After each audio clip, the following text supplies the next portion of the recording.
compositor e maestro premiado com passagens por jornais, rádios e instituições culturais. Catarinense de berço, mas carioca por paixão. Veio de uma família musical e segue a tradição com os filhos. A nossa entrevista de hoje é com Edino Krieger. Edino, você veio de uma família musical, mas quando começou realmente o seu interesse pela música? Olha, meu interesse pela música começou muito cedo, porque eu nasci ouvindo música, né? Meu pai era músico, ele era o mais velho de uma família de 16 irmãos, né?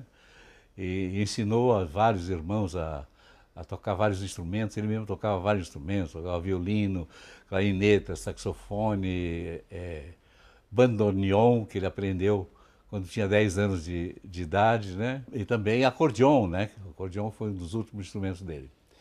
E frequentemente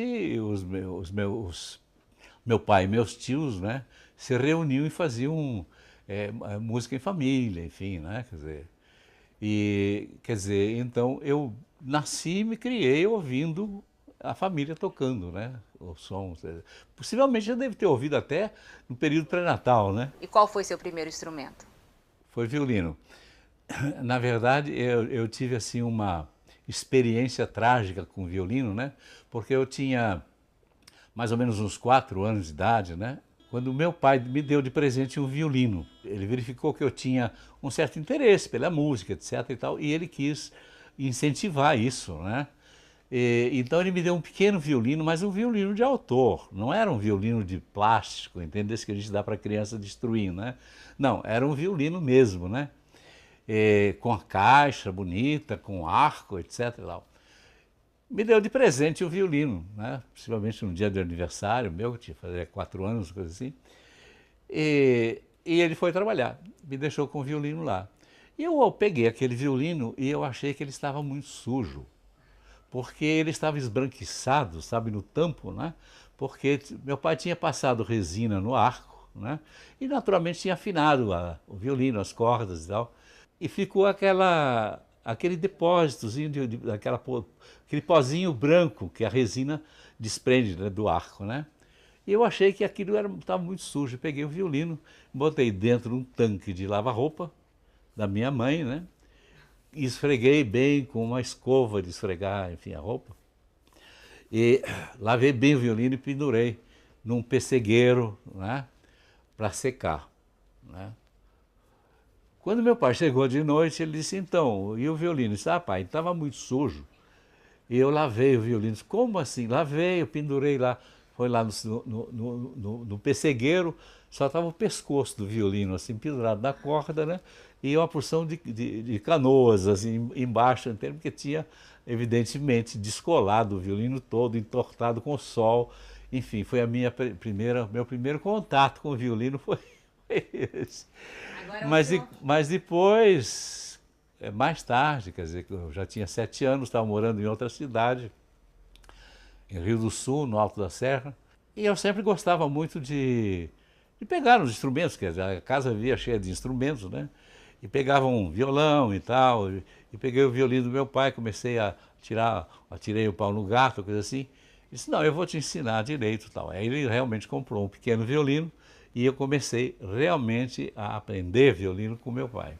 Agora, esse desejo do seu pai de te dar o violino é de te aproximar mais de uma música erudita do que de uma música popular? Sim, não, naturalmente, porque eu, inclusive, quer dizer, meu pai era também um músico popular, né? Quer dizer, os grupos de família, tudo, tocavam o quê? Tocavam seresta, choro, então, tudo é música popular brasileira da época, né? Dos anos 30, né?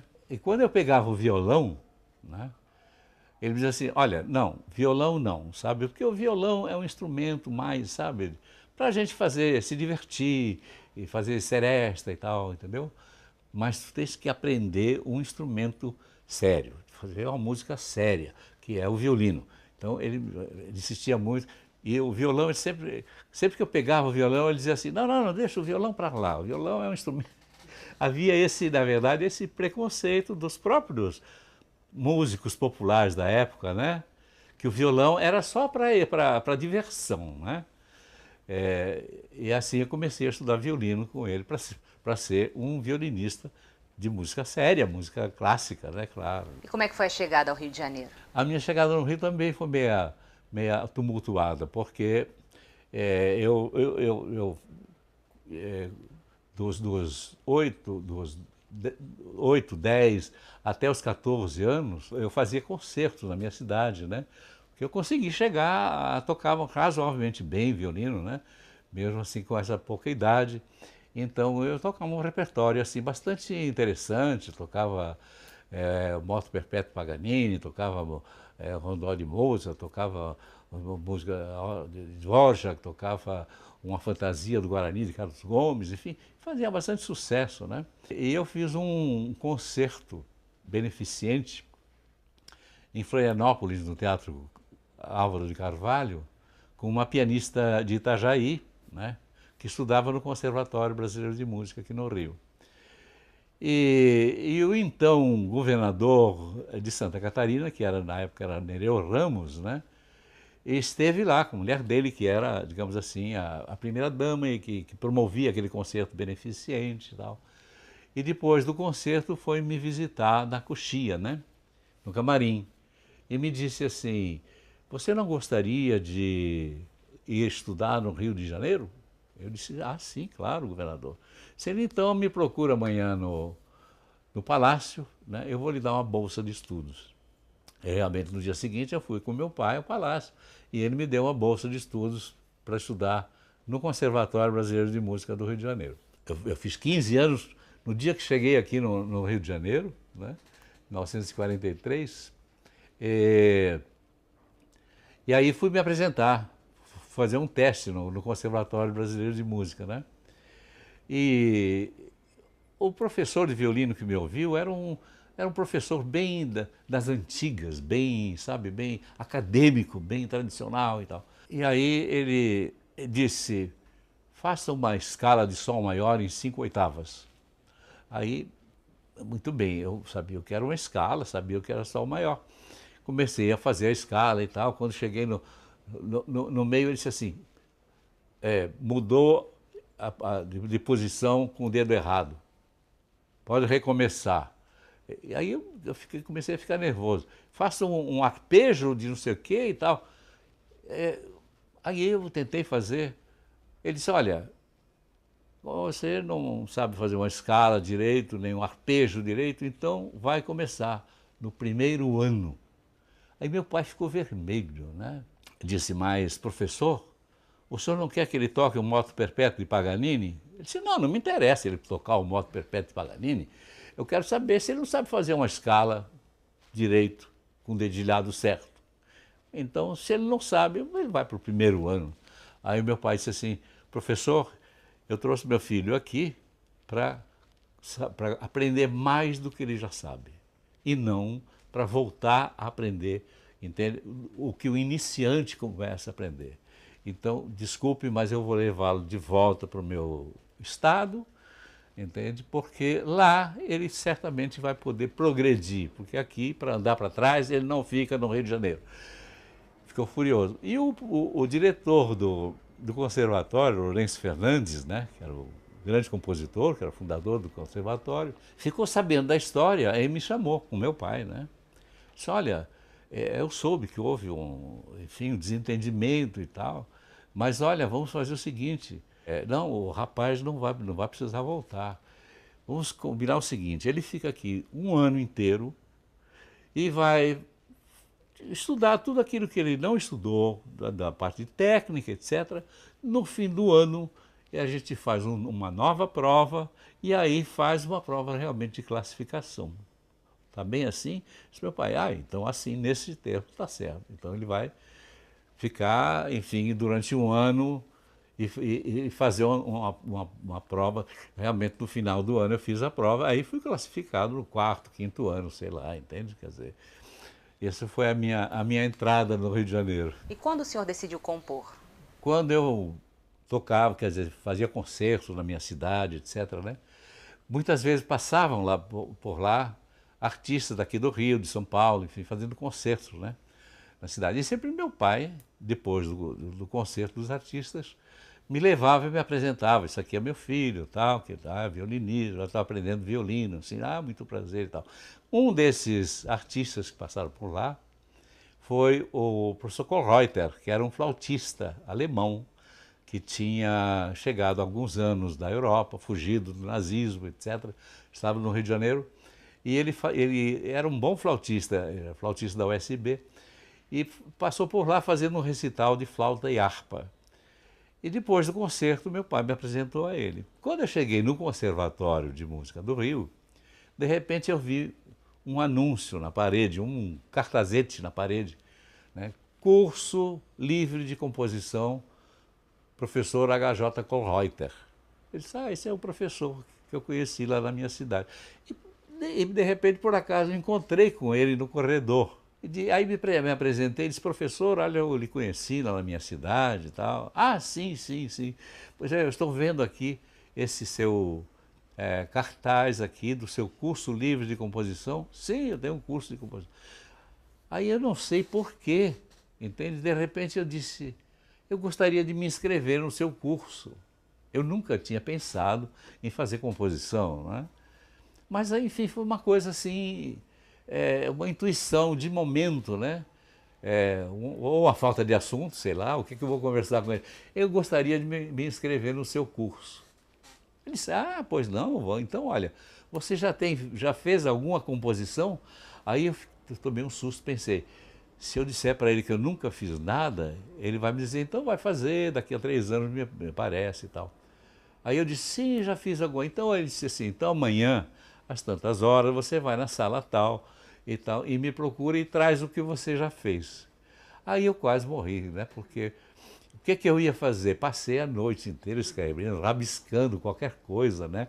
Num papel pautado. E no dia seguinte cheguei lá, né? Com as folhas de papel e tal, e mostrei para ele. Ele olhou assim e disse, é isso que você fez até agora? Eu disse, é isso, professor. Disse, isso não é nada. Isso não é nada. Vamos começar do começo. E, na verdade, eu comecei com ele do começo, né? A estudar, enfim, toda a parte exatamente teórica, né? da composição, né? Do contraponto, de como escrever uma melodia para ser cantos firmos, para fazer o contraponto, etc. Enfim, eu comecei do ABC realmente com ele. E aí passei 4, 5 anos estudando com ele, né? Até 1948. Quando eu recebi uma bolsa de estudos para os Estados Unidos. Compor é um ato solitário? Eu acho que quer dizer, eu nunca soube, por exemplo, eu sei que há compositores, enfim, sobretudo, quer dizer, eu acho que mais talvez na área da música popular, né?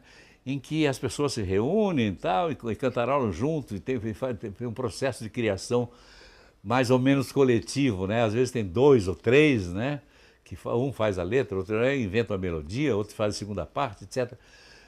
Mas nesse campo da música clássica, né, eu acho que é um ato solitário porque ele exige não somente assim, uma reflexão, né, quer dizer, de você inventar, como inclusive exige conhecimentos técnicos, né, de escrita, de como você escrever, conhecimentos de harmonia, de contraponto, etc. Entende? E isso é um trabalho muito de... É como um escritor que escreve um livro, né? Geralmente é também um ato solitário, né? Quase todo ato criador em si é um ato solitário, né? Existe, evidentemente, a criação coletiva, né? Quer dizer, mas isso é um outro tipo de trabalho, né? de uma outra vertente da criação. O senhor organizou e dirigiu alguns festivais de música. Qual a importância dos festivais, principalmente para a música clássica, que é uma atividade tão solitária como o senhor colocou? Você sabe como é que nasceu a ideia desses festivais? Um jovem regente de um coro de empresa me procurou. Ele disse, olha, eu estou organizando um pequeno coro de empresa e evidentemente são pessoas que não sabem música e tal, e eu quero fazer um repertório para eles de música brasileira, mas coisas simples que eles possam cantar direito e tal. E eu disse para eles, olha, eu tenho tanto emprego, eu trabalho de manhã, de tarde, de noite, quase eu não vou ter tempo de fazer. Eu disse, não, inventa qualquer coisa, faz uma transcrição e tal. Aí eu fiz uma transcrição para vozes, né, de uma marcha rancho que eu tinha feito para piano, com um tema, era um tema original de marcha rancho, mas com um ritmo com a forma de fuga, um ritmo de marcha rancho com a forma de fuga, que eu estava estudando fuga nessa época e tal, tal, tal. E eu fiz uma fuga para piano e tal. Eu peguei essa fuga e transformei numa fuga a 4 vozes, né, para piano, para coro, né. E aí precisava de um texto, né, precisava de uma letra para poder cantar e tal. E eu não me sentia em condições de letrar a minha própria fuga. Então eu comecei a procurar os poetas conhecidos meus, né, Jair Campos, Reinaldo Jardim, e não sei mais quem, e Vinícius de Moraes. E o primeiro que me retornou foi o Vinícius. E eu contei para ele, disse, olha, Vinícius, eu fiz uma transcrição de uma marcha rancho, sabe, em forma de fuga, né, para coro, e preciso de uma letra.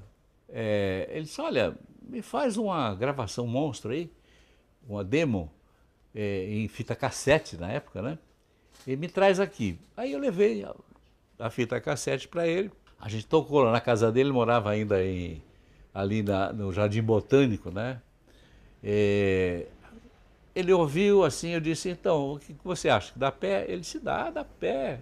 Deixa isso aqui comigo, assim, daqui uns dias eu ligo para você. Tá bom, passou uns dias, né? Ele me ligou assim, olha, eu fiz a letra. Vem cá para você ouvir se gosta da letra. Aí ele botou a fita cassete para tocar e ele cantarolou a letra que ele fez, né? Que era muito bonita, era como sempre, né, assim, tema de amor, né? Ele aproveitou a forma da fuga, né? E fez a letra de um homem, digamos, que fugia do amor, né? E de uma mulher que tentava reconquistá-lo para o amor, entende? Esse é bem Vinícius de Moraes. Ele cantarolou e tal, e disse, então, o que você acha? Eu disse, olha, eu acho que a letra está melhor que a música. O meu amigo regente vai ficar muito feliz em poder cantar essa música com a letra do Vinícius de Moraes. Ele disse, mas antes eu vou inscrever essa música no próximo Festival Internacional da Canção, que era o segundo, que vai acontecer no Maracanãzinho daqui a um mês. Ele inscreveu, né, a música no festival com o nome de Fuga e Antifuga, né? E foi aprovada, né? A comissão aprovou para ser apresentada no festival, etc. E no dia do festival estava eu e o Vinícius descendo a rampa do Maracanãzinho de braços dados, né? E foi uma experiência assim muito, muito boa, né? Porque teve uma recepção muito boa, inclusive por parte do público, né?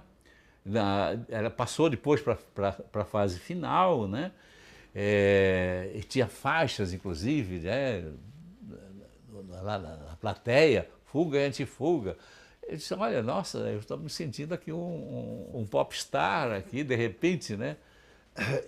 E aí eu fiquei muito impressionado, né, com aquela multidão, 30 mil pessoas no Maracanãzinho, né? Aplaudindo, torcendo, enfim. Bom, terminou o festival, eu ganhei uma medalha de ouro, inclusive ganhamos, eu e o Vinícius, medalha de ouro e tal, no festival. Eu pensei, por que na nossa área da música clássica não existe um evento desse porte, um evento grande, um evento, sabe, para mostrar a música brasileira, sabe, para um público maior, sabe, tirar dessa redomazinha de, sabe, quase, né, escondida e aí inventei os festivais de música da Guanabara, né? Eu fiz um projeto para a realização de um festival de música clássica, para coro, orquestra, usando solistas, etc., usando o coro e orquestra do Teatro Municipal, e apresentei esse projeto ao então secretário de Cultura do estado da Guanabara, era ainda estado da Guanabara, né? Era o Gonzaga da Gama Filho, né?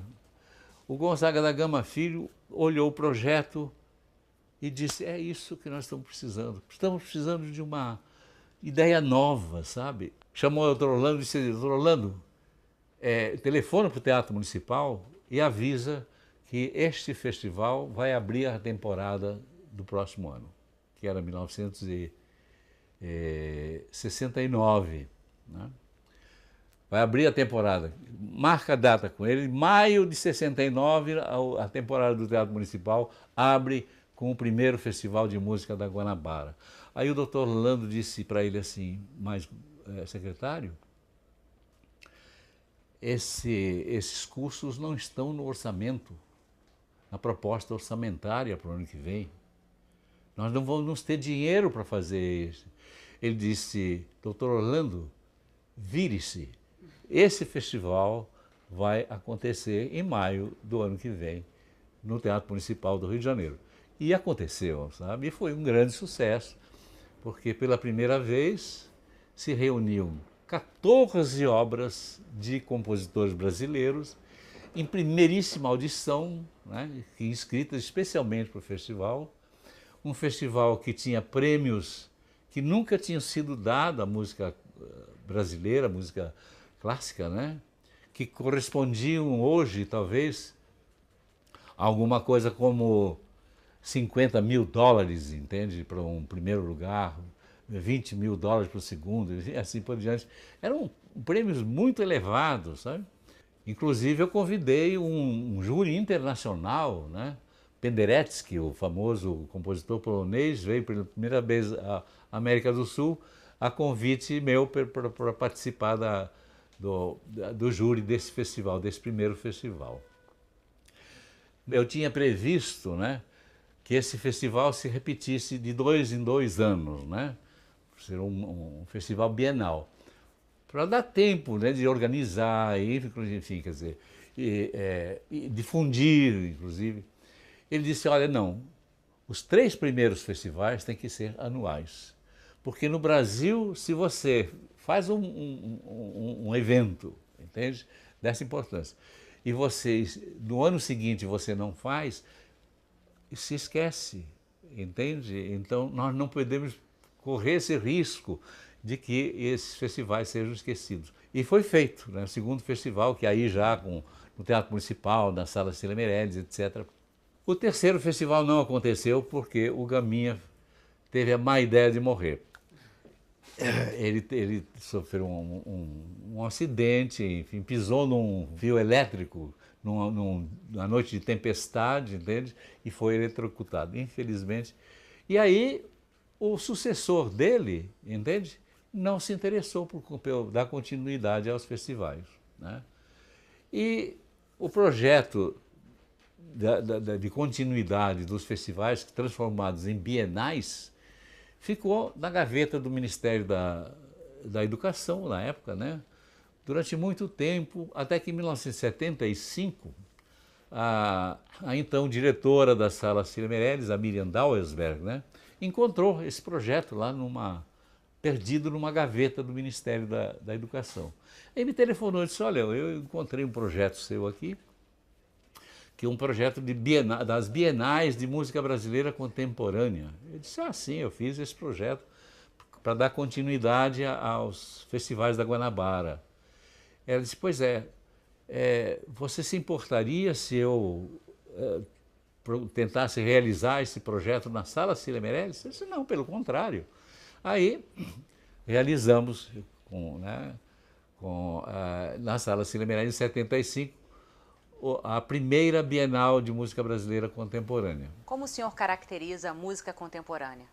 Quando terminou a primeira Bienal de Música Brasileira Contemporânea, eu fiz uma reunião com os compositores que estavam presentes, né, para definir, né, digamos assim, a linha, né, programática das bienais. Né. E todos concordaram, e era a minha ideia também, de que as bienais de música brasileira contemporânea deveriam ser abertas a compositores de todas as tendências estéticas, né, de todas essas linguagens, e que deveria ser uma amostra, né, da produção contemporânea, da produção recente, né, do país, né? E isso então ficou adotado como a linha das bienais, né? Quer dizer, nós consideramos música contemporânea a música que é feita hoje. Não importa se ela é serial, se ela é tonal, se ela é atonal, se ela é nacionalista, se ela é universalista, entende qual é a forma, que tipo de linguagem o compositor usa, não importa. Importa que ela seja representativa, né, da criação musical contemporânea no Brasil. E nisso as bienais brasileiras, elas se distinguem muito, por exemplo, dos festivais de música contemporânea na Europa, né, nos Estados Unidos. Nos grandes festivais de música contemporânea, só são aceitas obras consideradas de vanguarda. Só obras que sejam experimentalistas, entende? Quer dizer, com uma linguagem muito supermoderna, entende? Quer dizer, as obras que têm um caráter um pouco mais tradicional, mesmo que sejam muito boas, elas não são aceitas nesse tipo de festival. As nossas bienais, ao contrário, elas são uma amostragem, né, de toda a produção musical recente no Brasil. E qual o espaço que a música clássica tem no Brasil hoje em dia? A partir dos festivais da Guanabara, de 69 e 70, e depois das bienais, né, eu acho que a música contemporânea, de modo geral, e a música brasileira, contemporânea brasileira em particular, ela conquistou, sim, um espaço bem mais representativo, sabe, na programação musical, das temporadas de música do Brasil todo, né? Eu me lembro que no primeiro festival de música da Guanabara, os músicos da orquestra, né, torciam o nariz para aquelas sonoridades novas, entende? Às vezes até com uma escrita diferente que eles não conheciam, eles achavam aquilo, sabe, terrivelmente trabalhoso, enfim, entende? Quer dizer, tinham que ser instruídos de como produzir aquele tipo de som, etc. Tinha algumas obras que eram bastante avançadas como proposta, como experimentação, como linguagem, etc. A partir do segundo Festival de Música da Guanabara, né, eles já estavam mais familiarizados, né? Os próprios músicos já se interessaram mais pela música que estavam tocando e tal, né?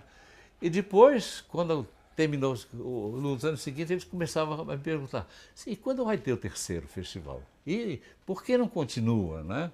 Enfim, quando começaram as bienais, né, uns anos mais tarde, 5 anos depois, os músicos, de um modo geral, já estavam muito mais receptivos, né?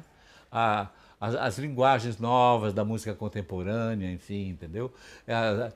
Às vezes as loucuras até que alguns compositores inventavam, enfim, tal, né? Mas já estavam muito mais receptivos. E as orquestras mesmo, né, começaram a programar mais, sabe?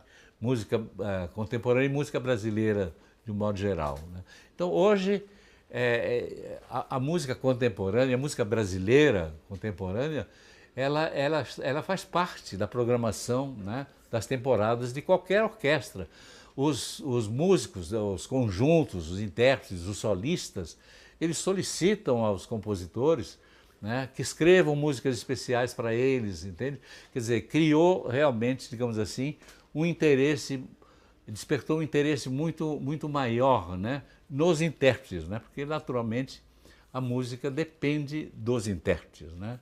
Evidentemente não se pode esperar, entende, que um concerto de obras novas atinja interesse a multidões, entende? Quer dizer, evidentemente sempre há muito mais, como aqui, como no exterior, enfim, sempre há muito mais público, digamos assim, para o repertório tradicional, entende?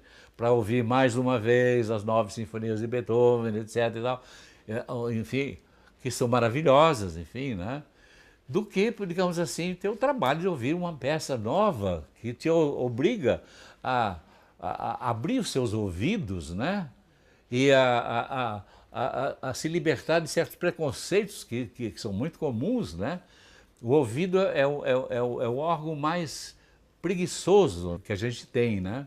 Ele custa mais a aceitar as coisas novas, os sons novos. Mas enfim, mas eu acho que há um público bastante bom, bastante significativo, né, para a música contemporânea de hoje. E inclusive não só no Rio de Janeiro, São Paulo, etc., mas se diversificou bastante, né? Agora mesmo, por exemplo, o SESC está fazendo, e já se faz há anos já, um projeto chamado Sonora Brasil, sabe, que são voltados sempre para a música brasileira, né? Esse ano, ano passado e esse ano, eu tive o privilégio de ser, digamos, o artista residente, que o convidado, enfim. Então são cerca de 400 concertos que eles organizam no Brasil inteiro, sabe? Com músicas de compositores brasileiros que participaram das bienais de música brasileira contemporânea. Enfim, eu acho que o Brasil está bem situado em termos de interesse dos músicos, das orquestras e do público pela música contemporânea. O senhor que já teve cargos na administração pública, qual a avaliação que o senhor faz da política cultural atual, principalmente na área da música? Eu acho que o Brasil, entende, é um devedor eterno, entende, à cultura de modo geral. Quer dizer, é um país que não aprendeu ainda a valorizar a sua própria cultura, sabe? A cultura sempre é muito carente no Brasil em termos de políticas públicas. Quer dizer, alguns governos acham que fazem muito, etc. Quer dizer, eu acho, por exemplo, uma grande vitória o fato de que as bienais de música brasileira contemporânea, por exemplo, né, que foram criadas em 1975, né, permaneçam até hoje, e aliás com mais recursos, inclusive, sabe?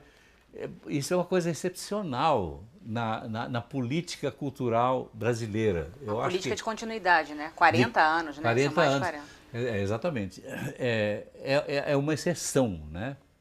Mas a regra geral é que a cultura no Brasil vive sempre de pires na mão, né? Quer dizer, algumas iniciativas muito boas, né? Quer dizer, de apoios de empresas, projetos de empresas, né? A Petrobras, enfim, há várias empresas, né, que socorrem, né, as atividades culturais, isso eu acho muito bom. Mas ainda acho muito pouco. Quer dizer, eu acho que a cultura mereceria ter uma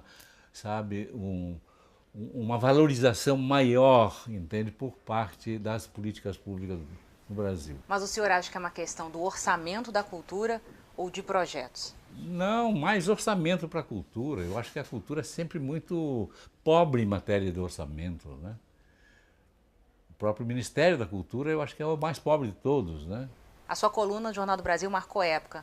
Qual a sua avaliação da crítica atualmente? A crítica praticamente desapareceu, né? Porque os jornais desapareceram no Rio de Janeiro, né? Quer dizer, não sei qual é a situação em São Paulo, talvez um pouco melhor, mas no Rio de Janeiro, na época que eu fazia crítica no Jornal do Brasil, havia pelo menos 6 ou 7 jornais importantes e com colunas quase que diárias, né, de música, né? O Jornal do Comércio, o Correio da Manhã, né, o Globo, o Jornal do Brasil, enfim, quer dizer, eram grandes jornais que davam espaço, né, bastante razoável para as artes de modo geral, né, e para a música em particular, né. Eu mesmo no Jornal do Brasil, eu sempre lutei muito por espaços para a divulgação prévia do que ia acontecer. Eu sempre dizia assim, é mais importante o jornal avisar ou informar aos seus leitores, entendeu, do que vai acontecer, do que dar a eles depois, entende, uma informação sobre a qualidade do que aconteceu e de que eles não foram informados, entende? Então, eu acho que a divulgação, o espaço para divulgação, era para mim muito mais importante que o espaço para crítica. Com relação à crítica, eu sempre achei que era importante também um grande jornal estar presente e acompanhar não só os eventos importantes que aconteciam nas principais salas, como o Teatro Municipal, Sala Cecília Meirelles, mas eu ia a qualquer lugar onde se fizesse uma apresentação de um programa musical interessante, que tivesse uma obra em estreia, em qualquer espaço, né? E sempre lutei muito por isso. Acho que hoje, infelizmente, o jornalismo escrito, né, está muito restrito, né? Quer dizer, há pouquíssimos jornais, né? E esses jornais têm espaços mínimos, né, para a música principalmente, né? Quase nenhum. Por outro lado, existe uma compensação, né? É que são as redes sociais, que são também, digamos assim, um instrumento importante de divulgação, né, do que acontece. Então, muitas vezes, eventos, concertos que acontecem, entende? E que não são nem noticiados, nem no tijolinho dos jornais, mas o público vai lá, porque se informa através das redes sociais. Isso pelo menos existe essa, digamos assim, esse tipo de jornalismo, né? Através das redes sociais, que é muito importante. O que o senhor acha da política de formação de público para a música de concerto nos últimos anos? Existe muito menos do que já existiu, né? Porque quando eu cheguei no Rio de Janeiro, em 1943, eu frequentava os concertos para a juventude que a Orquestra Sinfônica Brasileira realizava no Cine Teatro Rex, e que os estudantes uniformizados não pagavam nada. Os outros pagavam R$1, eu acho, né? O público geral pagava R$1. E eram as chamadas missas musicais dominicais, né? Onde eu aprendi todo o repertório das orquestras, né? Quer dizer, eu fiquei conhecendo as sinfonias de Beethoven, enfim, toda a música russa, né? Os Rimsky-Korsakov da vida, enfim, que a orquestra apresentava todos os domingos nesse concerto, né? Hoje, quer dizer, a partir de um certo ponto, esses concertos acabaram no Cine Rex. Houve tentativas de voltar. Atualmente no Teatro Municipal parece que se fazem também concertos aos domingos, etc. Mas eu acho que é digamos assim, uma área que é menos atendida atualmente, né?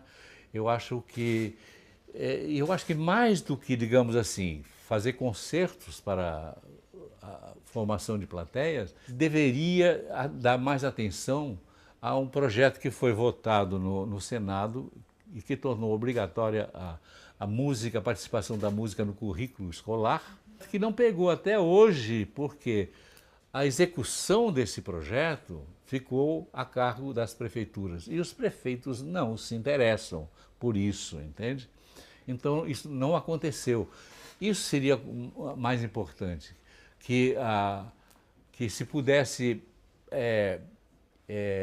levar a criança à prática da música, né? Não só a ouvir, mas a praticar, a pegar um instrumento, a tocar flauta doce, a tocar instrumentos de percussão, enfim, entendeu?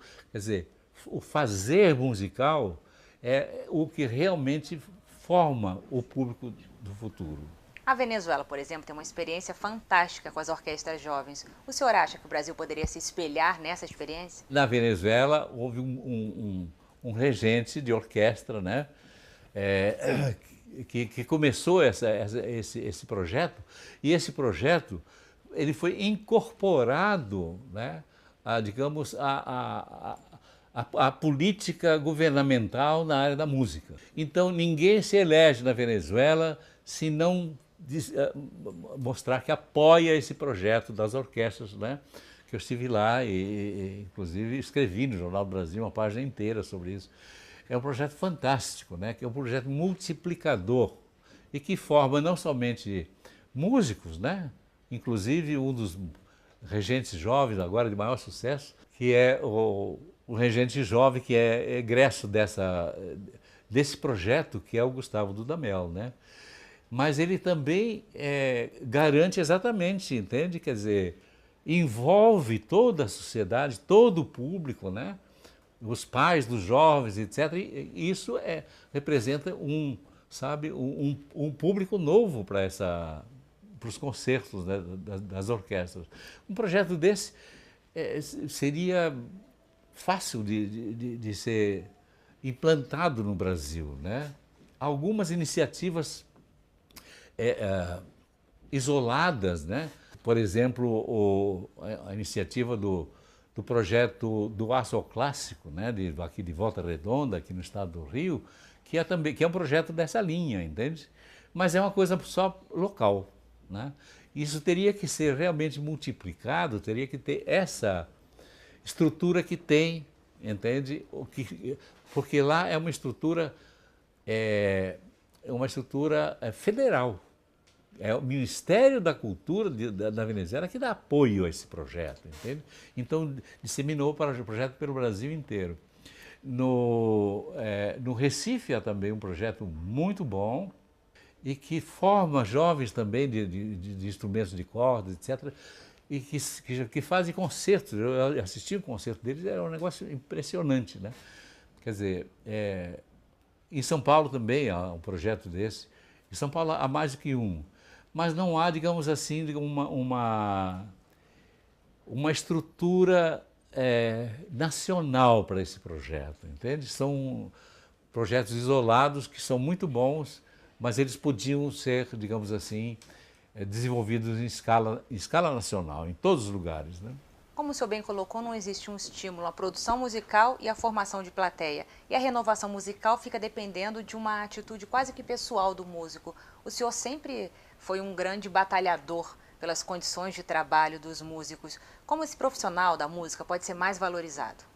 Em primeiro lugar, por um aumento das oportunidades, né? Porque, evidentemente, existem, digamos assim, as orquestras que absorvem, enfim, uma grande parte dos profissionais, né? Se bem que o Brasil é um país continental, né? E que tem um número muito menor de orquestras, né?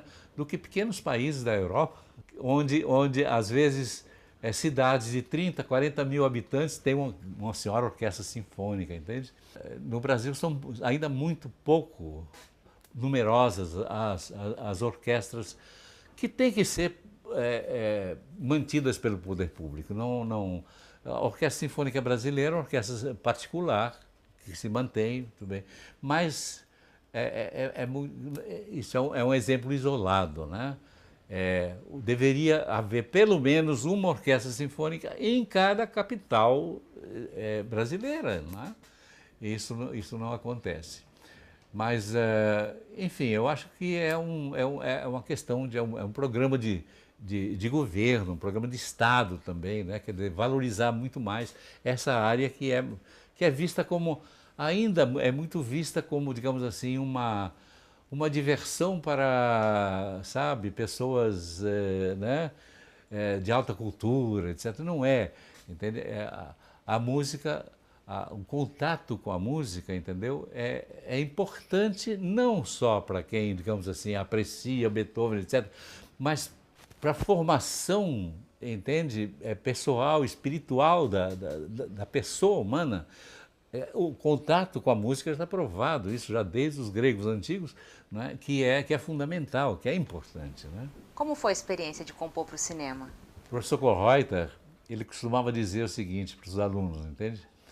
Sempre que vocês tiverem a oportunidade de ter um papel pautado, um lápis e uma borracha na mão, e ser obrigados a fazer alguma música, façam, porque isso aí, entende? É uma maneira de vocês aprenderem, entendeu? Com a prática, né?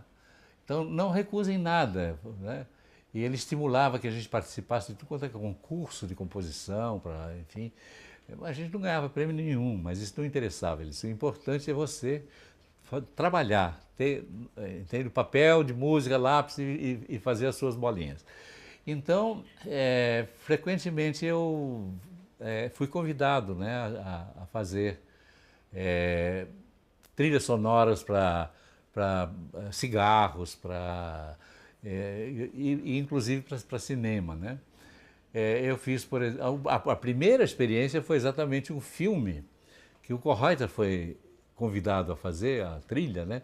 E ele convidou a mim e o Guerra Peixe para dividirmos a trilha do filme, né? Foi a primeira experiência que eu tive quando estudava com ele ainda, né? Depois disso eu compus música para vários filmes, inclusive os primeiros filmes dos Trapalhões, né? Tem trilhas minhas, né? Os 3 primeiros filmes, quando os Trapalhões não eram ainda assim, digamos, aquele grande sucesso de bilheteria, eles não eram ainda ricos, né? Então, eu fiz música para eles, às vezes o produtor dizia assim, olha, a verba toda, o orçamento já está esgotado, né, com a filmagem, com tal, com toda a pré-produção, com a produção. Então sobrou muito pouco para a música, entende? Então, por favor, você faça música com 3, 4 instrumentos no máximo, entende? Então, os primeiros filmes do Trapalhões eu fiz assim, para 3, 4 instrumentos, entende? Depois, quando eles começaram a fazer muito sucesso, né? Aí eles resolveram me esquecer. Aí contrataram estúdios, não sei o quê, de produção de trilhas, etc. Mas, enfim, mas foi sempre uma experiência muito valiosa para mim, né? Como maneira de aprender mais, né? Inclusive com as trilhas que eu fiz para cinema, para televisão, para rádio, etc. Né? A minha última experiência que eu fiz com o filme foi no ano 2000, quando o Geraldo Santos Pereira, o cineasta mineiro, né, me convidou para fazer a trilha do filme O Aleijadinho, que é um belíssimo filme, né, que ele rodou lá em Minas, né, em Ouro Preto mesmo, né. Aí eu perguntei, já com a minha experiência, né, perguntei a eles, digo uma coisa, qual é o máximo de instrumentos que eu posso utilizar nessa trilha? Ele disse, não, eu quero que você faça a trilha com a orquestra sinfônica. Eu já contratei a Petrobras Sinfônica para gravar a trilha.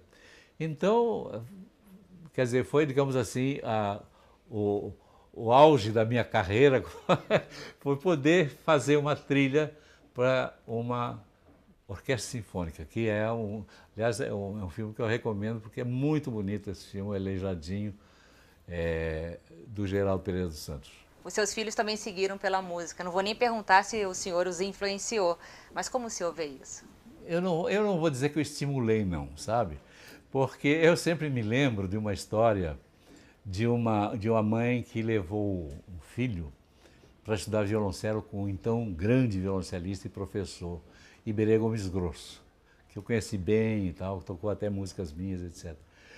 O Iberê Gomes Grosso era professor da Escola de Música da FRJ, e chegou lá uma senhora com um filho de 8, 10 anos e disse, olha, meu filho é seu fã, entende? Ele admira muito e tal. E ele quer estudar violoncelo porque ele quer tocar como o senhor. E eu gostaria de saber se o senhor se disporia, enfim, a dar aulas para ele e tal. Ele virou-se para a mãe do garoto e disse assim, minha senhora, a senhora gosta do seu filho? Assim, evidentemente, ó. Então não faça isso com ele. Não faça o menino estudar música, minha senhora. Manda ele estudar medicina, engenharia, sabe, direito, que são carreiras muito mais proveitosas, muito melhores, sabe. Não faça ele estudar música, não. Ela saiu de lá horrorizada, mas não sei se ele estudou ou não violoncelo. Mas então, eu sempre me lembro disso. Os meus filhos aqui sempre ouviram de tudo, né? Quer dizer, a gente ouvia discos de música clássica e tal, e também música popular, porque eu sou filho de um músico popular, né? Meu pai fazia música popular. Eu gosto muito da música popular brasileira, boa música popular brasileira, sobretudo, né? Eu mesmo, quando aprendi um pouco a tocar violão, etc., eu gostava de cantar as músicas de Noel, de Caymmi, etc., né? Quando eu estudava em Londres, eu era conhecido como o moço do violão. participava das reuniões de brasileiros lá, tocando, cantando Noel e Caymmi e tal. Então, eles sempre tiveram assim, acesso, entendeu? A todo tipo de música, né? E eles escolheram essa vertente da música, né? Por uma deliberação, por uma escolha própria deles, pessoal, né? Todos três, inclusive, estudaram na Escola de Música da ProArte, enfim, tiveram uma formação teórica, enfim, e tal. Começaram a estudar piano, né? E abandonaram, depois passaram para o violão. E, os dois mais velhos, Fernando e Eduardo, participaram do coro infantil do Teatro Municipal, né? Chegaram a participar da encenação de uma ópera de Benjamin Britten, né? Enfim, tiveram, digamos assim, essas opções, né? Para a sorte deles, eles não escolheram a área da música clássica, que é a mais difícil, né? E escolheram a área da música popular, estão se dando muito bem, felizmente. Além da presença da família na música, qual o legado que o senhor pretende deixar? Eu pretendo deixar como legado, digamos assim, uma vida de uma pessoa honesta, entende? Interessada nas coisas de que esse país precisa, né? E que não desiste de acreditar que um dia a gente vai chegar lá, não é?